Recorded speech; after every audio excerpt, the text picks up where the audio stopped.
Good morning. My name is Carl Wolf, and I was a precision electronics photographic repairman with a top secret crypto clearance in the United States Air Force. I was stationed at Langley Air Force Base in Virginia. In 1965, in mid-1965, I was loaned to the Lunar Orbiter Project at NASA on Langley Field. Dr. Colley was in charge of that project. They had problems with a piece of electronic equipment that was bottlenecking their production of photographs. I went to the facility, and when I walked into the facility, there were scientists from all over the world. I was stunned, actually, to see people at a NASA project from all over the world. It didn't make any sense to me initially. I was taken into the laboratory where the equipment was malfunctioning. I couldn't repair it in the dark. I asked to have it removed. A airman second class was in the dark room at that time. I was also an airman second class. I was interested in how the whole process functioned, how the data got from the lunar orbiter to the laboratory. I asked the young man if he'd describe the process to me. He did.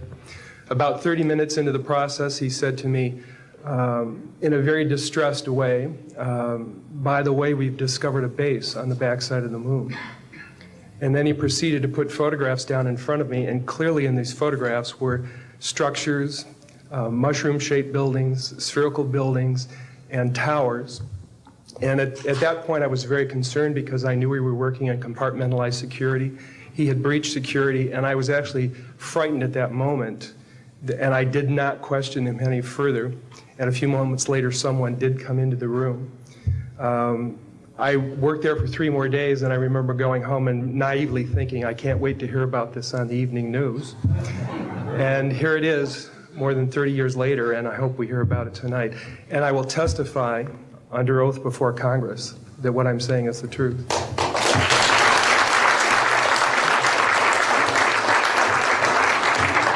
Thank you, Carl. Good morning, everyone. My name is Donna Hare, and I worked at Philco Ford Aerospace from 1967 to 1981. During that time, I was a design illustrator, draftsman. I did the launch slides and landing slides, and also projection plotting boards, lunar maps for NASA. We were a contractor, but most of the time I worked on site, in Building 8. I had the opportunity to do extra work during downtime, which was between missions, and I walked into a photo lab, which was the NASA lab across the hallway. I had a secret clearance, which is not that high, but I was able to go into restricted areas, which this was. At the time, I was talking to one of the techs in there, and he drew my attention to a photograph, a NASA photograph. It had a dot on it, and I said, what is that? Well, he drew my attention to it, and I said, is that a dot on the emulsion? And he said, and he's smiling, and he has his hands crossed, and he said, round dots on the emulsion don't leave round shadows on the ground. And this was an aerial photograph of the Earth, I'm assuming the Earth, because it had pine trees on it, and the shadows of the craft, or whatever it was, were in the same angle as the trees. And by its very nature, UFO, and I wanted to clarify that to a gentleman that was talking to me, means unidentified. So I did not know what this was. But I realized at this point that it's very secret, that it was kept secret, because I asked him, what are you going to do with this piece of information? And he said, we always airbrush these out before we sell them to the public. So they're pesky little creatures appearing on this photograph they wanted to get rid of. After that, I decided I would ask questions to other people that work there. And I found that I had to ask them away from the site and not on site. A guard told me that he was asked to burn some photographs and not to look at them. And there was another guard guarding him, who was in green fatigues, watching him burn the photographs. And he said he was too tempted. He looked at one, and it was a picture of a UFO, and he was very descriptive. I can go into that later with anyone. He immediately was hit in the head, and he had a big gash in his forehead. He was knocked out, and he's terrified, so he would have to be protected. Another incident, I knew someone in quarantine with the Apollo astronauts. He told me that the Apollo astronauts saw craft on the moon when we landed. And that is what he told me. And he also was afraid, he said that the astronauts are told to keep this quiet. They're not allowed to talk about it.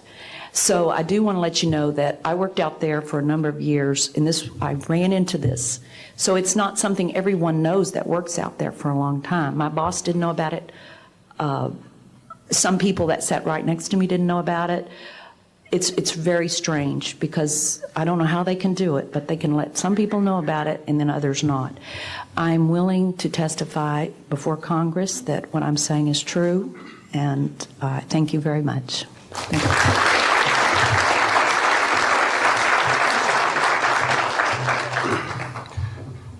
Good morning, ladies and gentlemen, and members of the press. My name is Larry Warren.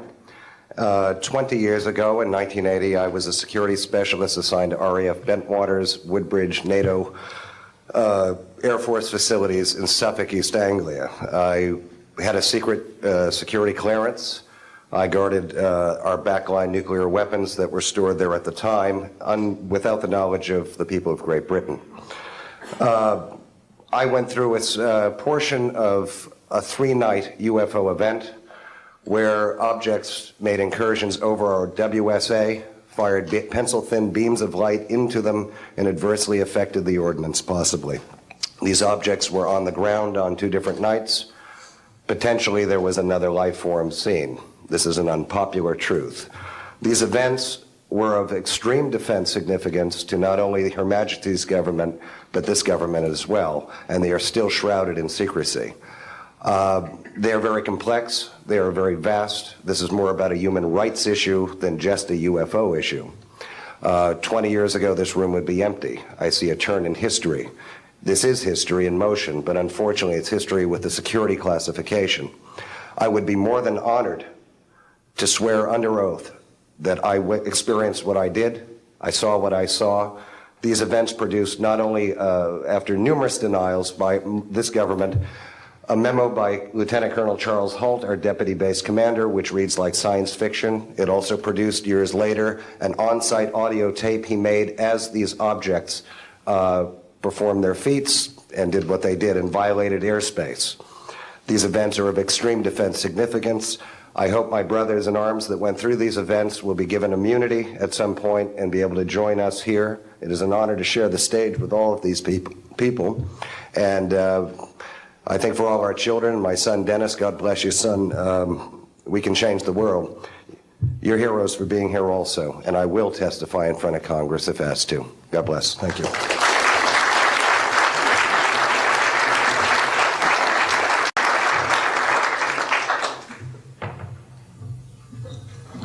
Hi, my name is George Filer III. The reason I'm here is because George Filer V is in the hangar and will be born on Friday. And I'm a retired intelligence officer and flyer with almost 5,000 hours, and I didn't believe in UFOs until London Control called us in the winter of 1962 and asked us, would we chase one? And we said, sure. So we let down from 30,000 feet to 1,000 feet where the UFO was hovering, and we went into a steep dive and actually exceeded the red line of the aircraft. So it's kind of dangerous chasing UFOs. In any case, I was able to get the UFO on the aircraft radar at about 40 miles, and we could see a light out in the distance, and as we closed, we kept on picking up this radar return. Point I'm mentioning that the radar return was very distinct and solid, indicating it was some kind of a metallic object. We got about a mile from the UFO, and it kind of lit up in the sky and went off into space, very similar to what the shuttle looks like when it takes off. Later on, I was working in intelligence.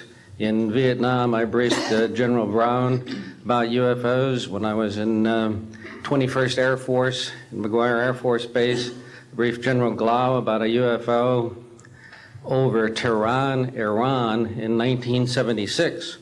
That 2 F-4s from the Iranian Air Force had taken off and try to intercept the UFO. And when they turned on their fire control systems, they immediately went out. All the electrical systems went out. The planes had to return to base.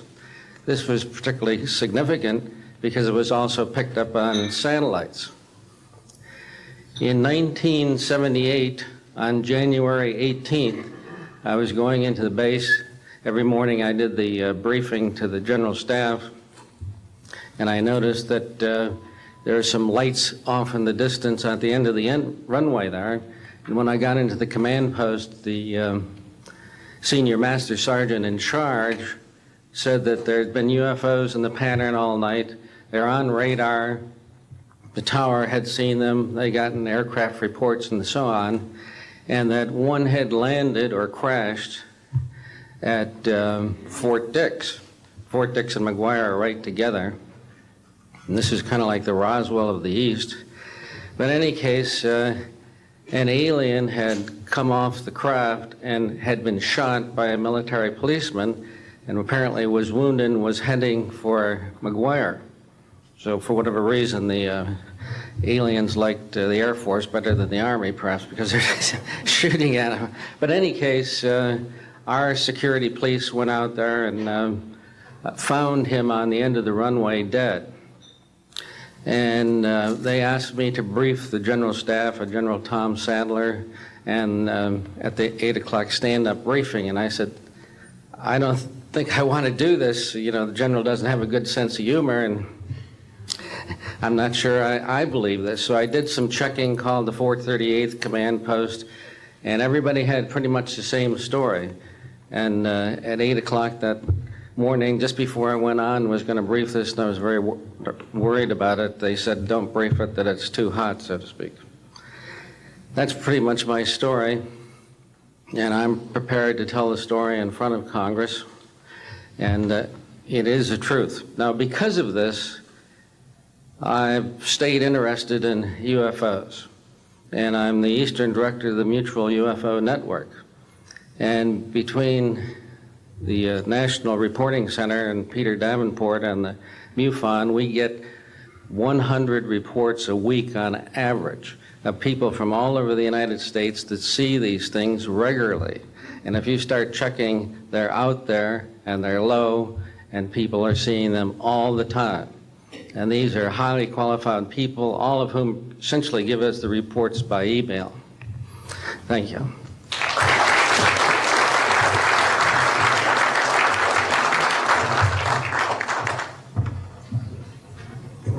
Morning, ladies and gentlemen. My name's Clifford Stone. I was a Sergeant First Class, United States Army.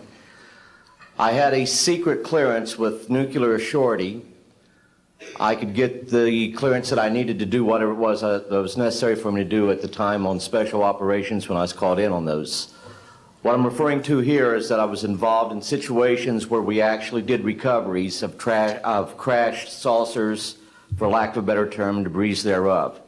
There were bodies that were involved with some of these crashes, also some were alive. While we were doing all this, we were telling the American public there was nothing to it. We were telling the world there was nothing to it. I'd like to go into detail on some of the cases, about the nuts and bolts cases right here, but I will be available if you have any questions concerning my involvement in this. You can talk to Dr. Greer to arrange for me to get to talk to you. But the whole situation is, we've set back, we've told the American people that there's no such thing as UFOs.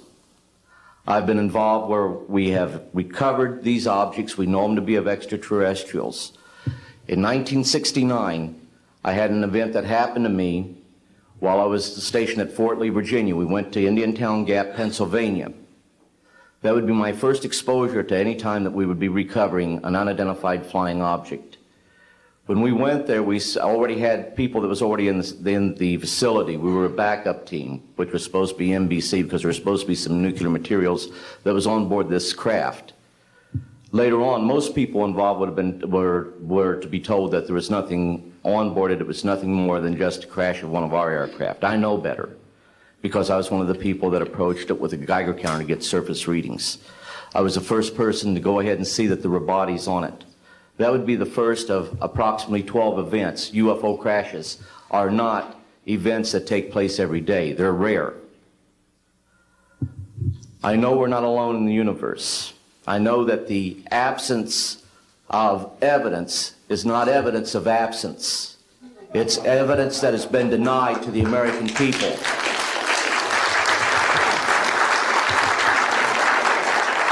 I stand before you today in my almighty God, and I tell you this.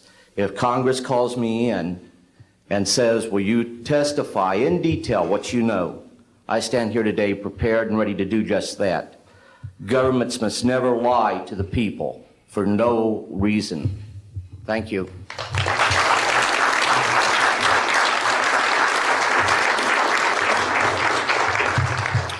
Good morning. My name is Mark McCandlish, and for the last 21 years, I have worked as a conceptual artist for a variety of defense contractors.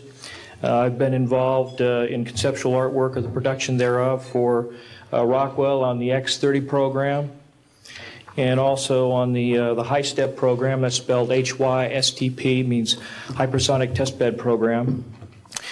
During the course of my career, I've twice had a secret security clearance. In 1967, while my father was stationed at Westover Air Force Base, the headquarters for 8th Air Force Strategic Air Command, I witnessed and watched through a telescope a UFO which hovered over a nuclear weapons storage facility for approximately 10 minutes and then departed with an acceleration approaching a bullet leaving a rifle barrel. In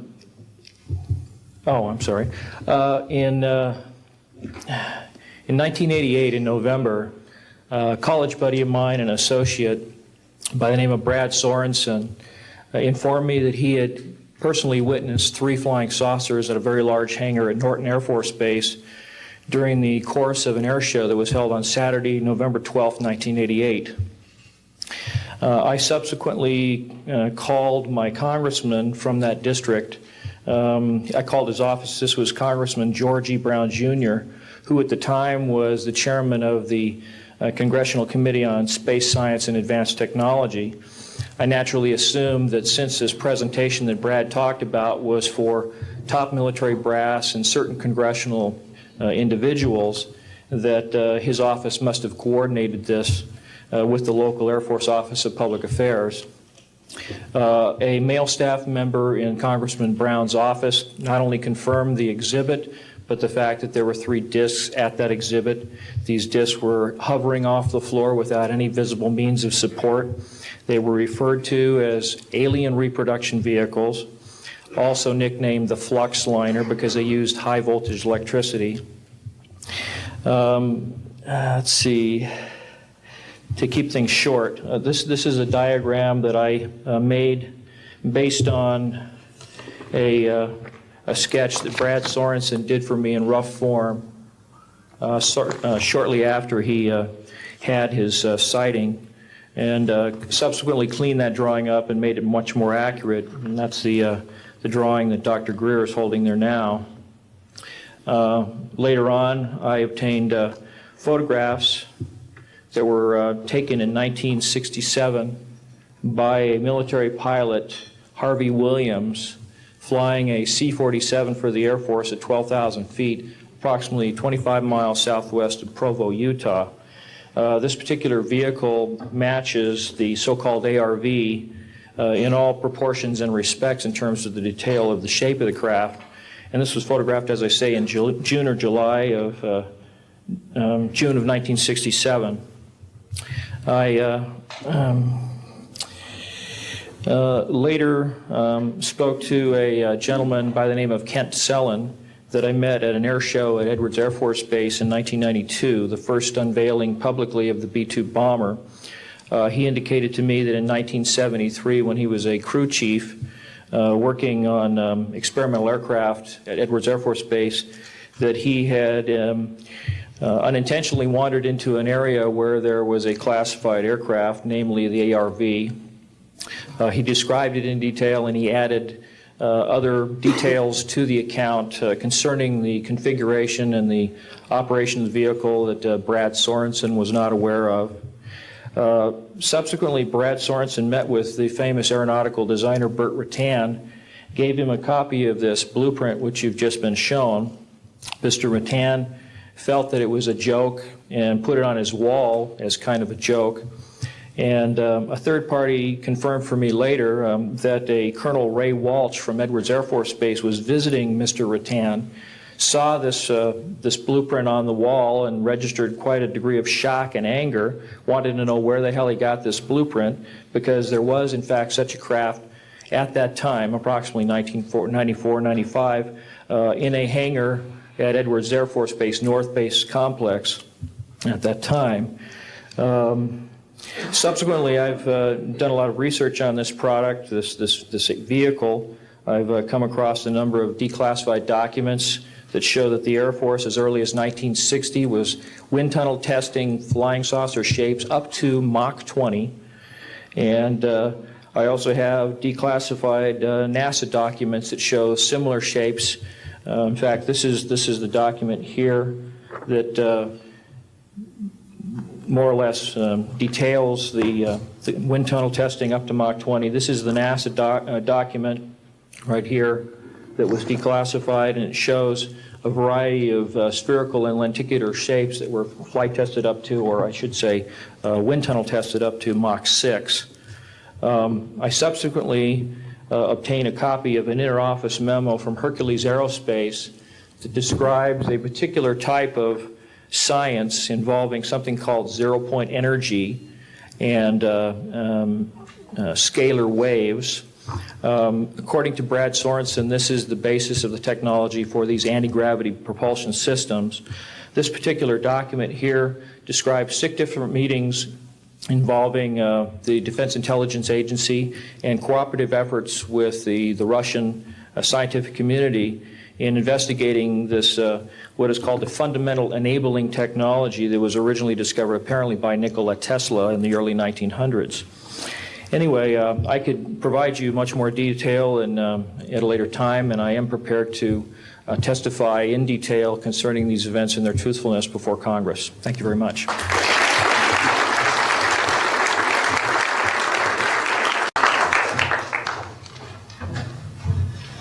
Good morning. My name is Daniel Sheehan. I'm an attorney and serving as general counsel to the Disclosure Project. I'm a 1967 graduate of Harvard College in American Government Studies and Constitutional Law, and a graduate of Harvard Law School. And I served as general counsel and one of the co-counsel for the New York Times in the Pentagon Papers case, and was involved in briefing and arguing the case in front of the United States Supreme Court, giving permission to the New York Times to publish the classified documents, the 47 volumes of the Pentagon Papers. Subsequent to that time, I served as special counsel to the office of F. Lee Bailey as one of the trial counsels when we represented James McCord in the Watergate burglary, and got Mr. McCord to write the letter to Judge Sirica to reveal the Watergate burglars' relationship to the plumbers unit in the White House at that time. Subsequent to my service in that case, I went back to Harvard to the Divinity School to study Judeo-Christian social ethics and public policy. Did my master's work and PhD work there, and became general counsel for the United States Jesuit headquarters in Washington, D.C., assigned to the National Social Ministries Office and their public policy office. It was there in 1977 that I was contacted by Ms. Marcia Smith, who was the director of the Science and Technology Division of the Congressional Research Service. She asked to meet with me, and I met with her, and she informed me that President Carter, upon taking office in January of 1977, held a meeting with then the Director of Central Intelligence, who was George Bush Sr., and demanded that the Director of Central Intelligence turn over to the President the classified information about unidentified flying objects and the information that was in the possession of the United States intelligence community concerning the existence of extraterrestrial intelligence. This information was refused to the President of the United States by the Director of Central Intelligence, George Bush Sr. The Director insisted that the president, in order to have access to this information, needed to have clearance to contact the Congressional Research Service, to contact the United States House of Representatives Science and Technology Division, to have them undertake a process to declassify this information, because the DCI suspected that the president was preparing to reveal this information to the American public. The Congressional Research Service Science and Technology Division, under the directorship of Marcia Smith, was contacted by the House Science and Technology Committee and instructed to undertake a major investigation of the existence of extraterrestrial intelligence and the relationship of the UFO phenomenon to this. I was contacted by Ms. Smith and asked, in my capacity as General Counsel to the United States Jesuit Headquarters, National Social Ministry Office, to see if we could obtain access to the Vatican Library, to obtain the information that the Vatican had with regard to extraterrestrial intelligence and the phenomenon of the UFOs. I pursued that with the permission of Father William J. Davis, the director of the National Office, and we were refused access as the United States Jesuit Order to the information in the possession of the Vatican Library. When I reported this to Ms. Smith, she then later subsequently asked me to participate in a project which I can go into some detail during the question and answer period or later to individuals, pursuant to which I was given access to, as a special consultant to the United States Library of Congress Congressional Research Service, to the classified portions of the Blue Book project of the Air Force. At that point, it was in 1977, approximately May of 1977, I went to the Madison building of the United States Library of Congress. There was no one in the building at that time. It was brand new. I was directed to a basement office where there were two guards at the door and a third sitting at the table who took my identification, verified that I'd been designated as a special consultant to the Congressional Research Service of the United States Library of Congress, and was admitted to the room. I thereupon found photographs, some dozen photographs, of what is unquestionably an unidentified flying object on the ground that had crashed and plowed a furrow in a field of snow, and it was embedded in an embankment. There were United States Air Force personnel surrounding this craft, taking photographs of the craft, and one of the photographs, I could see that there were some symbols on the side of the craft. And so I proceeded through the photographs and found a close-up photograph of these symbols. I'd been instructed that I was to take no notes and had to leave my briefcase and all my identification outside of this room, but I had brought with me a yellow pad. And so what I did is I opened up the yellow pad and refocused the overhead camera onto the same size as the cardboard backing of the yellow pad, and I physically traced the copies of the symbols on the side of this craft, closed the yellow pad back, put the microfiche back into the canister, reclosed the box that I had, and I said, it is time for me to leave. And I took this and proceeded to leave the office, at which point the security guard stopped me, and one of them said, "What is that you have there, Mr. Sheehan?"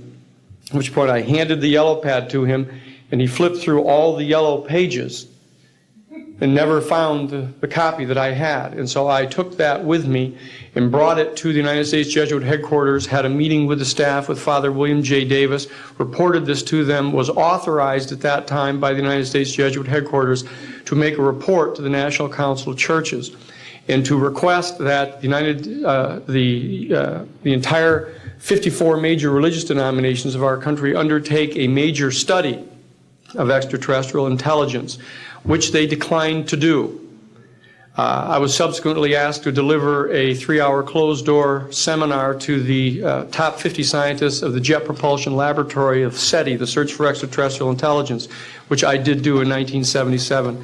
I'm more than happy to testify under oath to these details to the United States Congress, and would be happy to meet with any members of the press at that time.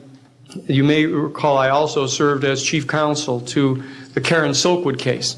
in which we obtained the rulings in the Karen Silkwood case. I also served as chief counsel in the Iran-Contra case. It was the first one to testify before the United States Congress to the existence of the off-the-shelf enterprise of Richard C. Cord and Albert Hakim. I'll be more than happy to share the details of what I believe to be the relationship between this off-the-shelf enterprise and the secret government, which is concealing this information from the American public. And I am happy and proud to serve as general counsel to the Disclosure Project. Thank you very much.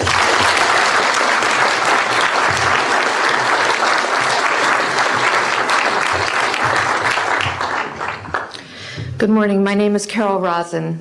In 1974, after being a sixth grade school teacher, I was introduced to the late Dr. Wernher von Braun, in the U.S., the father of rocketry. In my first meeting with him, during that first 3.5 hours, he said to me, "Carol, you will stop the weaponization of space." And I said, teachers don't stop until June. He said, "No, you have to understand. This is February. And we have to prevent the weaponization of space because there is a lie being told to everyone that the weaponization of space is now first being based upon the evil empire, the Russians. There are many enemies," he said, "against whom we're going to build this space-based weapon system. The first of whom was the Russians, which was existing at that time. Then there would be terrorists. Then there would be third world countries. Now we call them rogue nations or nations of concern. Then there would be asteroids." And then he would repeat to me over and over, and the last card would be the extraterrestrial threat. Well, at the time, I kind of laughed when he said asteroids, and when he said extraterrestrials, I knew I wasn't going to deal with that subject. And now we hear on the news just today, this week, that they've slid in another enemy. Only this time we're going to protect our satellites. In other words, we have to have some reason to spend these trillions, to waste these dollars on a space-based weapon system, and they're all lies. This is a system, he told me, that would never protect anyone. Even back then, he talked about suitcase bombs. He talked about chemical, viral, bacterial, biological warfare, that these space-based weapons would never protect us against. And then he told me that, in fact, if you travel around the world, which I did after he died in 1977, I met with people in over 100 countries who were friends. They didn't want to build space-based weapons. I became a space and missile defense consultant, and I worked with people around the world. I became an advisor to the People's Republic of China. They don't want to build a space-based weapon system. And he told me back then that they didn't. He said, "Go to Russia. They're considered to be the enemy." I got on a plane by myself. When I got to Russia, I had a list of people that I had read out of the newspaper. Chernenko was in office then. He was the only one I didn't get a chance to meet. They introduced me to everyone when I got there. And when I got back, I said, "Oh my Lord, this man is telling the truth. There is no threat. And I've been waiting until this day for 27 years, and I'm expecting the spin to happen," because he also explained to me that as a military strategist, as a person who worked on the MX missile, which I did later, he said, "You will find that there is going to be a spin to find some enemy against whom we have to build space-based weapons. And now we should expect the spin," because he said part of the formula for the intelligence community is if they might have a weapon, then we have to consider that they do have these weapons. So now they do have these weapons, so now we have to build these weapon systems. And that's the formula, except that it's all based on a lie. And we have witnesses here today that have shown you that these extraterrestrial beings, that these craft that have come here are now not UFOs, they're identified flying objects, and we know that they have beings in them. And we have witnesses here who have told you that they can shut down our missile silos, they can stop a rocket going into space that's a test.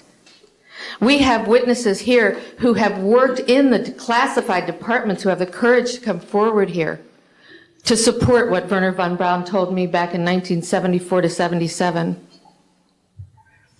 And I will testify before the Congress that when I founded the Institute for Security and Cooperation in Outer Space, which I shut down a few years ago because I didn't believe we had a chance with this huge, integrated around the world, complex weapon system, that we had any chance at all of transforming that war industry into a space industry that could provide benefits, like Dr. Greer has said, of global warming. We can end that situation of that problem. We can end the energy crisis. We can build now non-polluting technologies. Wernher von Braun used to tell me that we could have cars back then that drove around off the ground. He described this to me on beams so that we have no pollution on this planet.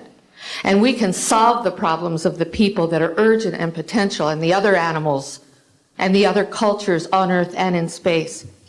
And we can end the arms race without dislocating the industry jobs, without disrupting the economy, by transforming, Wernher von Braun told me, the war industry into a global cooperative space industry that will provide, he said, finally, more jobs and profits on this planet than during any hot or cold wartime, more products and services that can be applied directly to solving the problems of this planet. And we can have a whole planet now that lives in peace on Earth, with all the cultures on Earth, and with all the extraterrestrial cultures in space. And these are words that Wernher von Braun told me in 1974. And I will testify before the Congress under oath about everything I have said and more. Thank you.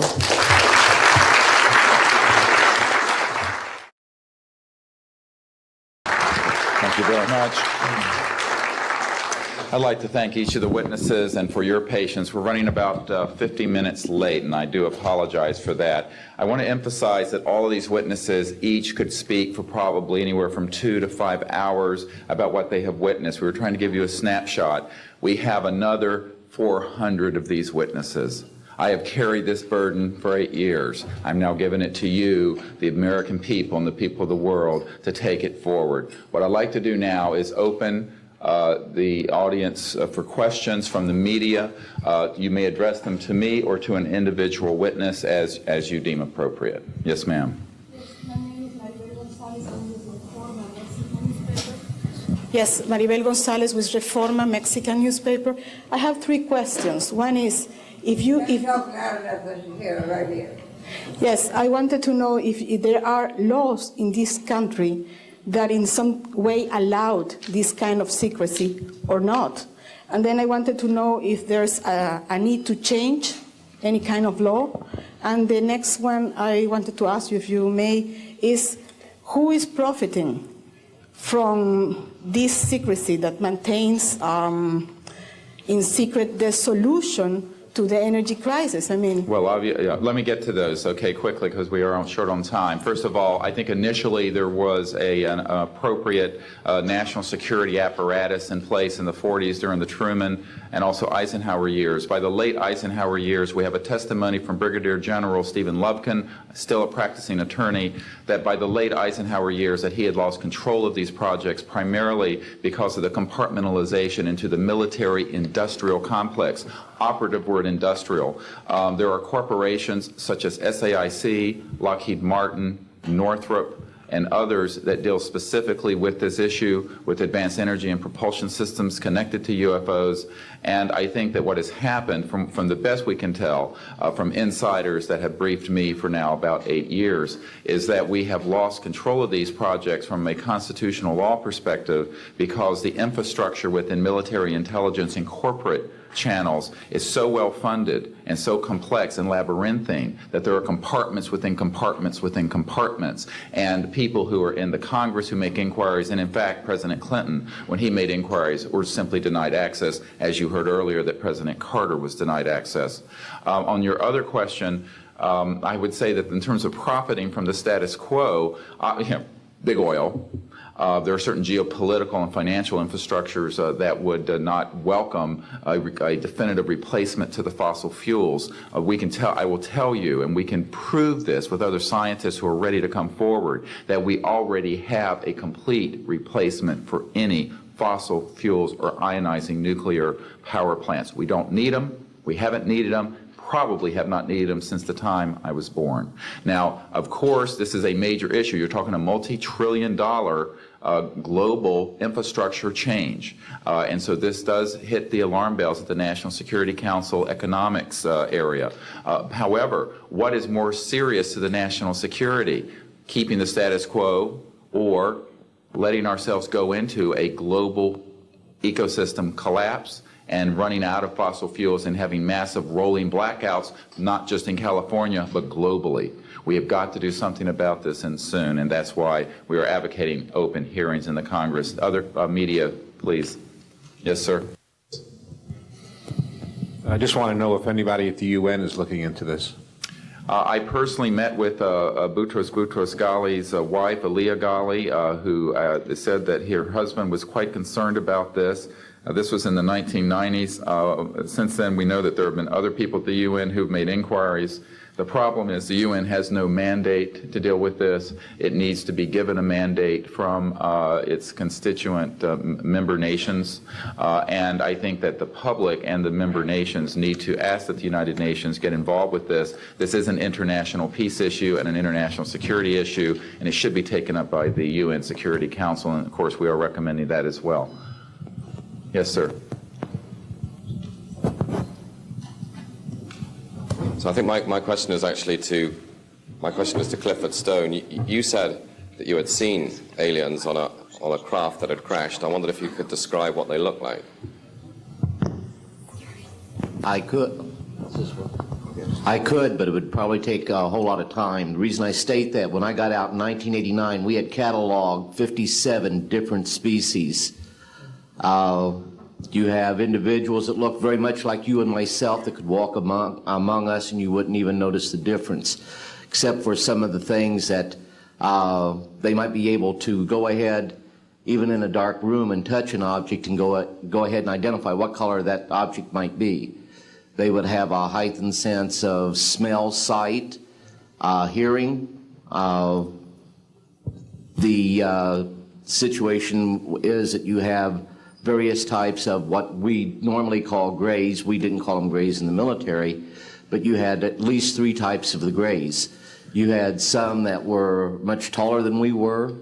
The unique thing that I'd like to point out for the most part is that the entities that we did catalog were in fact humanoid. Now this created a situation where the scientific community was trying to figure out why that would be the case, because you would expect that if life evolved on other planets, that they would take on some type of other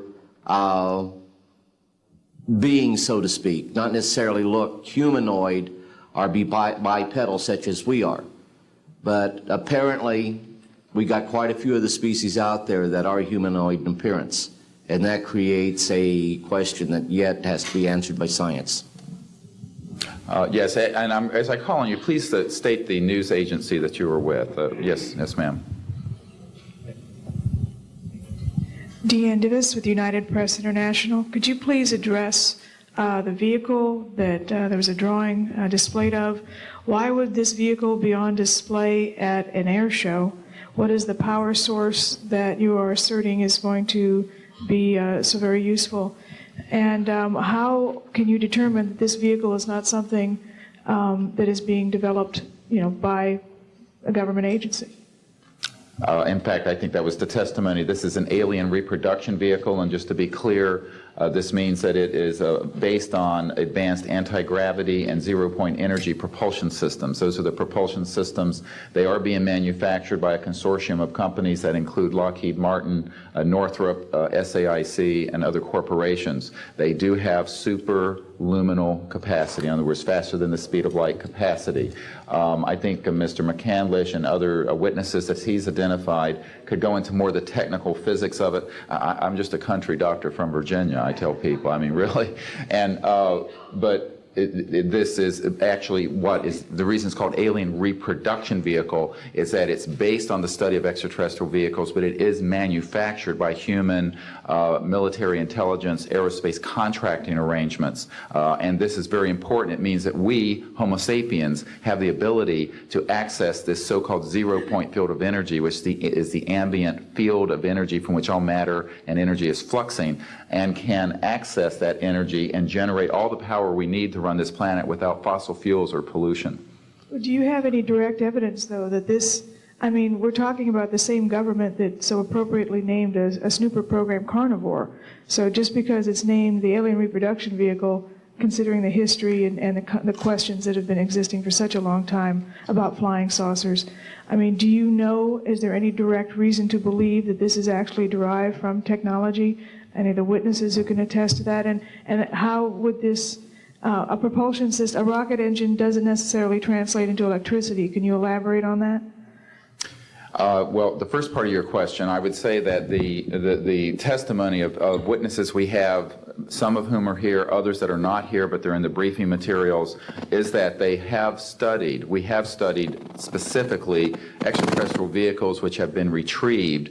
The breakthroughs in that research have led to applications that have led to the building of this and similar anti-gravity devices, and that, in fact, this can be proven in open testimony before Congress, and that is exactly what we are calling for. We have the witnesses to establish this, and they also have the documents and the specific details of the propulsion systems. But this is not a jet internal combustion system at all. It is actually kicked in by a type of electric power source, and it then accesses this ambient zero-point energy field that is responsible for all matter and energy existing, and by special configurations and what have you, it causes a cancellation of mass inertia and an anti-gravity effect. And this is a complex technical discussion which is probably beyond the scope of this conference, but we have materials in the briefing document that we can provide you with references to people who have studied the anti-gravity effect as far back as certainly the 1950s.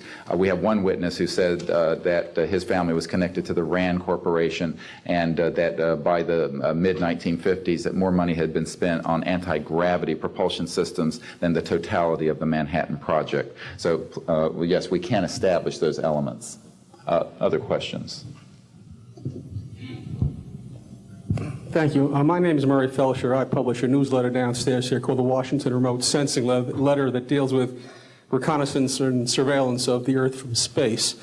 My question is this. Since 1972, with the launch of Landsat 1, and now with the launch of commercial space imagery, there are some archived, I would say, upwards of 35 million photographs of the Earth from space. And not one of them has shown a flying saucer. Are you suggesting that these have been airbrushed out? We're suggesting that there is a system before the public gets hold of anything that's off of a government-connected satellite. There is a compartmented operation that does indeed sanitize them from this type of evidence. And I think the testimony of the gentleman who was with the Defense Intelligence Agency, Mr. Maynard, Ms. Hare, and others would substantiate that. We have other witnesses who have been involved in projects where such items have been sanitized out. It could also be that if you did a thorough search, you might find a few that slipped through. We obviously haven't had the research dollars to go through all the millions of images that are cataloged to look for them, but we do know there's been a very thorough sanitizing of this. And people should not be naive about the extent to which covert programs using billions of our tax dollars have been able to effectively hide this. This is one of the sort of myths of both the media and the public. It's sort of a Pollyanna myth that we live in a society where such things could not be done. In fact, they are done, and we can prove that they have been done.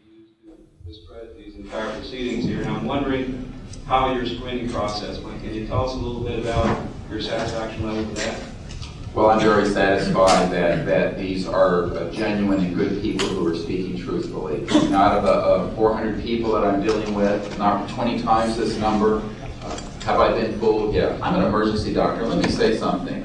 People come into the emergency department with flank pain, riding on a stretcher. What have they got? A kidney stone, right? Yeah, well, some of them go into the bathroom, prick their finger, and squeeze blood into the water, the urine sample, to show that they have blood in their urine so they can get a narcotic injection. Now, have I been scammed as an emergency doctor who has I'm bright enough to kind of know when I'm being scammed, but have I occasionally? Yeah. Is it possible? It's possible. Is it likely? No. And here's what's more important. You don't not treat or accept the testimony or the history of every patient that comes in with flank pain and assume that they're lying just because you've been scammed once or twice. This field, you make a very good point, is filled with hoaxes and scams and what have you. It doesn't mean, however, that all of it is. And in fact, what we're saying after 8 years of research, we have found the documents, the top secret witnesses, the insiders, willing to testify under oath before Congress that this is true. Now, here's another key point. Some of the people who are in this witness pool, Mr. Sheehan, myself, and a couple of other attorneys, are members of state licensed professions. And what that means is that if we are perpetrating a hoax, we will lose our license to practice medicine, we will lose our license to practice law, because we'll be perpetrating a hoax upon the public. So what I would say to you is that the group of people before you are very credible, and the others whom we have identified are. We are not the CIA, we have not been able to do a $50,000 background check on each person. I'll give you that caveat. But we have done very serious interviews and vetting, and by the way, these people have presented their DD-214s, their defense forms, other documentation that show the two DD-214s and others that show that they were in the military at a certain place and a certain time. So we're very comfortable that, in fact, that the weight of the testimony will carry the day here and that this is real. Yes, I had an insight, and it relates to your question. There have been tens of thousands of sightings and experiences from all over the world. Only one of them needs to be true. Because if only one of them is true, then the entire case, the non-reality of these sightings, falls apart.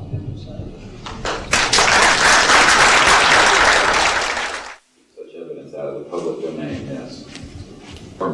A priori, all signed agreements and oaths that have flowed from such operations are null and void.